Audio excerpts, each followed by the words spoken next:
Let's bring in Colin Reed, former spokesman for Governor Chris Christie, and Kevin Walling, former Biden campaign surrogate from New Jersey. Colin, I want to put this up on the board here. Biden's margin in 2020 was plus 16 in New Jersey. Murphy margin as of today is 0.8. The significance of this race in New Jersey, and maybe compare it to Virginia. Yeah, well, there was such an inordinate amount of attention on Virginia, Dana, that the New Jersey race kind of flew under the radar until the last moment. And I think it's a lesson that, one, there probably is a wave brewing that's going to hit shore next year. And two, candidates matter. Phil Murphy has always been an underwhelming candidate. He won in an incredibly bad year for Republicans.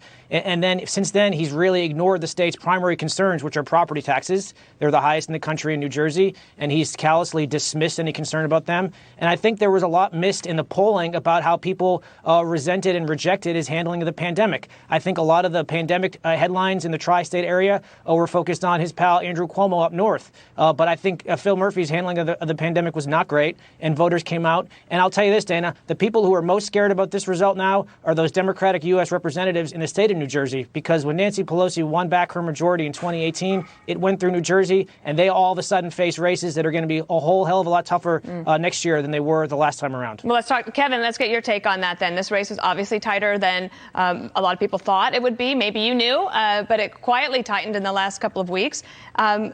Should those swing district Democrats be concerned, especially with this kind of turnout?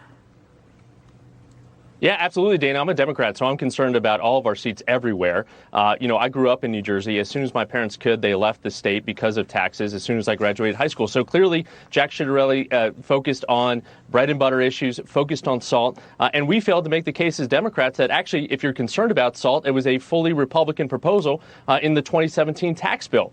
So clearly, we have a messaging issue as Democrats. We need to get the word out, about the economy, about these bread and butter issues. And it wasn't just relegated to New Jersey in that campaign, but Glenn Youngkin obviously struck a chord with gas taxes, with the grocery taxes, things like that. And we were talking about curriculum. We were talking about other things. We weren't focused on the issues at play that are affecting all Americans. Okay, then let me ask you one more question, then I have a last one for Colin. So, Kevin, given that, when the president came out yesterday and took some questions about the result, he basically was like, it's not me.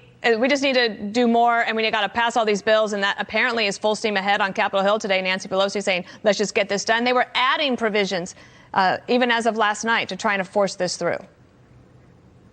Yeah, and one of those provisions, Dana, is that SALT compromise, hopefully with Senator Sanders and Senator Menendez from New Jersey. So that's the takeaway, I think, for Democrats, is we need to actually pass these bills and make the case to the American people. Similarly, that I think we failed to make the case with the American Rescue Package, hiring teachers, hiring police officers as part of that in terms of direct support to state and local governments, cutting the childhood poverty in half because of that bill. Got it. We just have a messaging issue in this country. Well, that might be, so we'll see. But Colin, tell me about your thoughts about this New Jersey state Senate candidate, truck driver, really giving them a run for their money, possibly changing some things. Watch him last night with Rachel. I didn't beat him. We beat him. The state of New Jersey, the people of New Jersey beat him. They listened to what I had to say, and I listened to what they had to say. And it's a repudiation of Governor Murphy. Governor Murphy went and locked us down and ignored the people's voice. This guy, Ed Durr, what an amazing American. Colin, your thoughts on his accomplishment here?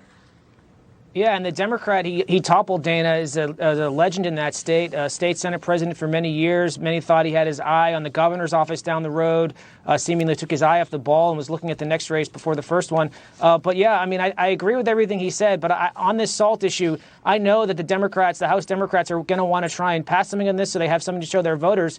But America's most famous Democratic socialist from Vermont, millionaire socialist from Vermont, has stood in the way. So it kind of puts the Dems in a really tough spot if they're out there defending a tax cut for the highest earners in the state. It really repudiates all they're trying to do on their message of trying to make people pay their fair share. So I have a hard time seeing how the Democrats do anything on SALT.